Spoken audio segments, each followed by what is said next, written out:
Time for a little NFL scouting combine talk here. Daniel Jeremiah joined by Bucky Brooks. And Bucky, man, the combine's almost here. Right around the corner. Can't wait to get to Indianapolis to see what the guys are going to do. All right, let's look at a handful of players that really have us intrigued heading towards Indianapolis. Looking forward to watching them. I'll give you the floor first here, Buck. Derrick Henry from Alabama is a guy that I'm intrigued to see what he does at the combine. He's an explosive athlete. Having been around him in high school, I know he's going to be a guy that clocks extreme times, probably a 4.4 and the 40 or 42-inch vertical. But what I really want to see is, can he be a route runner out the backfield? I think everyone understands that he's a grinder. He can make cuts. He can play in a physical style that allows him to be the workhorse back. But to play in the pro game, can he make catches out the backfield? That will enhance his value, because when you add the athletic measurables that he's going to put up combined with the production, he's a first-round pick. But can he be a dominant and an elite prospect? Yeah, he's one of those guys you got to focus on what he can do. I know, I talk a lot about the fact him needing a little bit of a runway, but he's got a lot of positives you can focus on. He is going to test out the gym there in Indianapolis. I'm going to go to the corner position, Buck. I'm going to go Vernon Hargreaves from Florida.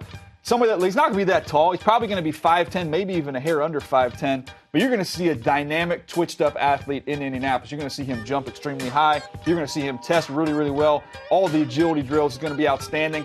My thing, though, is watch him in the field drills, because I believe you're going to see a very fluid corner, very athletic guy who can jump up, high point the football. Reminds me a little bit of Pac-Man Jones, who's come out of West Virginia. Pac-Man Jones is a great comparison, and when you think about how these drills are done in Indianapolis, you get a chance to really fall in love with the movement skills.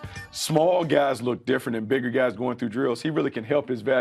If he measures out at 5'10", I think he's a guy at the top 10. We know for sure he's coming off the board. Let's stick at the corner position. Give us another name there, Buck. I got a man crush on Jalen Ramsey. I think Jalen Ramsey is one of the best players in the draft, if not the best player in the draft. He's a versatile player. Kind of reminds me of an old former teammate, Charles Woodson, in his ability to play multiple spots in the back end. Explosive, smart, highly intelligent. I think when you look at him at the combine, the thing you have to focus on, the athletic attributes. He won the long jump in the ACC in 2015, track and field championships. He's going to be a guy that tests really well. When you add all the things together, what he brings to the table, I think you're talking about a top 5 talent, someone that you can build around in the defense. Yeah, one of the first games I watched on him was last year. I want to say it was against either Florida or Miami. Just completely took the game over there and led that Seminoles defense with all those NFL players on that squad that won the national championship.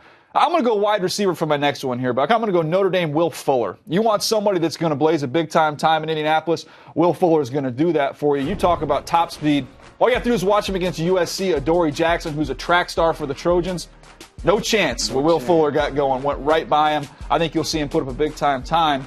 But I want to see him catch the football. That to me is the big question with him. He tracks it naturally down the field, but he does have some drops, especially when he's faced up to the quarterback. You'll see him jump unnecessarily, take some balls off the pads. I want to see how naturally he can catch the football. No, catching the football is really a big thing, and I think you've made a comparison before to Ted Ginn Jr. Ted Ginn Jr. was a big-time playmaker for the Carolina Panthers, and despite his deficiencies as a pass catcher, there's still a place for those guys in the game. I think for Will Fuller, he's a legitimate deep threat. He's someone you can build around. If you have a number one, I want to see the speed, the explosiveness, because I feel like a good receiver coach will find a way to work through the hands and give him confidence in that end. I'm talking about a fast receiver. You got another fast receiver to look at. Coleman. Coleman's a guy that I absolutely love. I think he's a player who is the best wide receiver in the draft. Explosive, tough, can make plays after the catch. He is someone that you can build around in a vertical offense or also a West Coast system that features a lot of catch and run plays.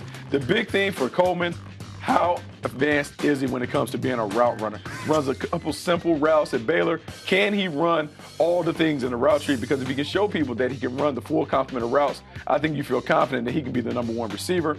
And if he's the number one receiver, I think somewhere in the top 10, maybe he sneaks in, no worse than 15.